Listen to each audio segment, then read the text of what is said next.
Dans une vidéo précédente, nous avons vu la décomposition en série de Fourier d'une fonction périodique. Dans cette vidéo, nous allons maintenant voir comment généraliser le concept de décomposition en série de Fourier à celui de transformation de Fourier pour des objets non périodiques.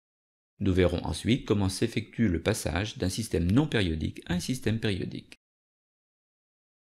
Pour commencer, prenons une image représentant un seul atome dans un espace à deux dimensions. Comme nous l'avons déjà vu, l'atome est représenté par sa densité électronique, qui diminue lorsqu'on s'écarte du centre de l'atome. Mais cette fois-ci, il ne s'agit pas d'un système périodique, il n'y a donc pas de notion de maille. Effectuons la transformée de Fourier de cette image. Chaque point de l'image de droite correspond à une fréquence spatiale. En fait, comme nous avons deux dimensions, nous avons deux variables de type fréquence, une horizontale h et une verticale k. La fréquence nulle étant au centre de l'image. Pour chaque point de l'image de droite, nous avons aussi une amplitude, représentée ici par une intensité lumineuse. Enfin, pour chaque point de l'image de droite, nous avons une phase, que nous n'avons pas représentée. Nous verrons dans un instant qu'il est possible de visualiser les phases sur la même figure en utilisant un jeu de couleurs. Ce qui est particulier dans une transformation de Fourier d'une fonction non périodique, c'est que les fréquences h et k varient de façon continue. Ce sont des réels, alors que les fréquences étaient discrètes et entières dans la décomposition en série de Fourier d'une fonction périodique. La transformation de Fourier nous fait à nouveau passer de l'espace réel, physique, à gauche, à l'espace réciproque, des fréquences, amplitudes et phases, à droite. Passer de l'image de droite à l'image de gauche, en intégrant dans le calcul les phases, qui, je le rappelle, ne sont pas visualisées, c'est effectuer une transformation de Fourier inverse. Lorsque la taille de l'atome diminue dans l'espace direct, la transformée de Fourier prend de l'ampleur dans l'espace réciproque. Créons maintenant progressivement une périodicité à une seule dimension, à partir d'un seul atome. Nous voyons que l'introduction d'un second atome génère un système de franges au niveau de la transformée de Fourier, perpendiculaire à l'axe passant par les deux atomes. Ce système de franges se combine à la variation d'amplitude initiale liée à la transformée de Fourier d'un seul atome. Ceci est en tout point identique à ce que nous avons déjà vu pour la diffraction d'une onde plane par deux fentes, ici rappelée dans l'incrustation, où l'intensité totale observée, en rouge, est le produit de la figure de diffraction d'une fente, représentée en bleu, par la figure d'interférence de deux fentes, dessinée en jaune. Ajoutons un troisième atome. Nous conservons les maxima principaux aux mêmes positions, mais il apparaît un maximum secondaire intermédiaire de très faible intensité, comme dans le cas de la figure d'interférence de trois fentes. Avec le quatrième atome, nous voyons, entre les maxima principaux, deux maxima secondaires de très faible intensité. En continuant à augmenter le nombre d'atomes et ainsi tendre vers une périodicité, nous observons que les franges principales deviennent de plus en plus fines et que l'intensité entre deux franges successives tend progressivement vers zéro, ce que nous avions déjà observé pour la diffraction par un réseau de fentes. Pour une rangée infinie d'atomes, c'est-à-dire pour un système périodique, seules les positions de la figure de droite, qui correspondent à des valeurs entières de fréquence horizontale, h, ont une amplitude non nulle.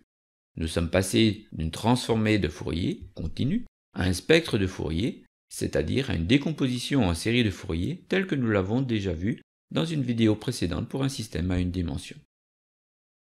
Que se passe-t-il dans le cas d'une double périodicité, c'est-à-dire de périodicité dans deux directions différentes?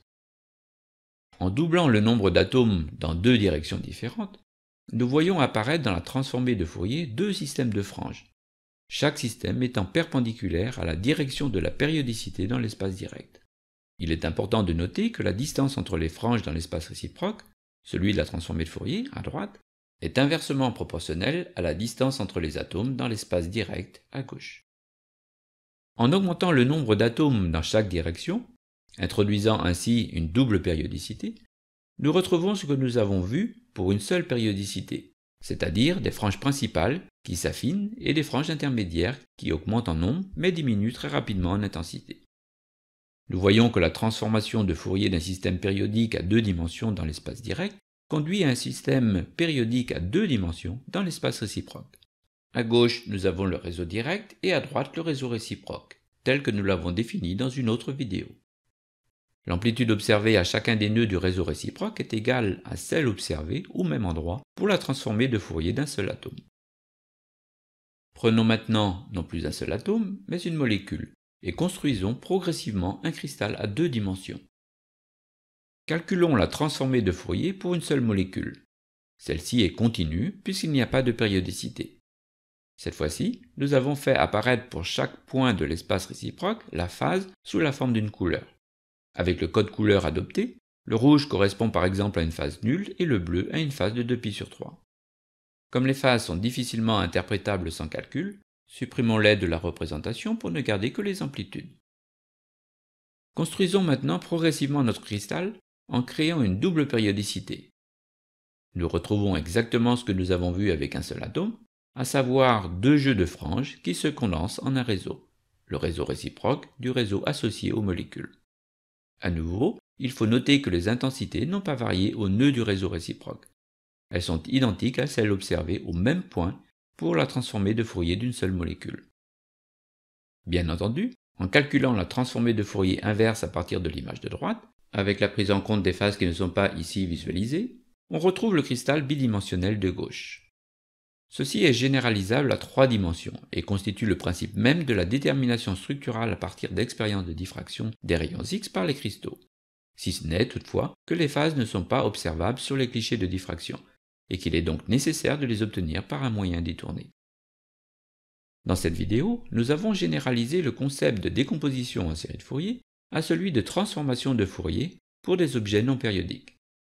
Nous avons vu, avec des exemples à 2 dimensions, que le passage d'un système non périodique à un système périodique conduit à des valeurs non nulles de la transformée de Fourier uniquement au nœud du réseau réciproque, c'est-à-dire pour des valeurs entières des fréquences.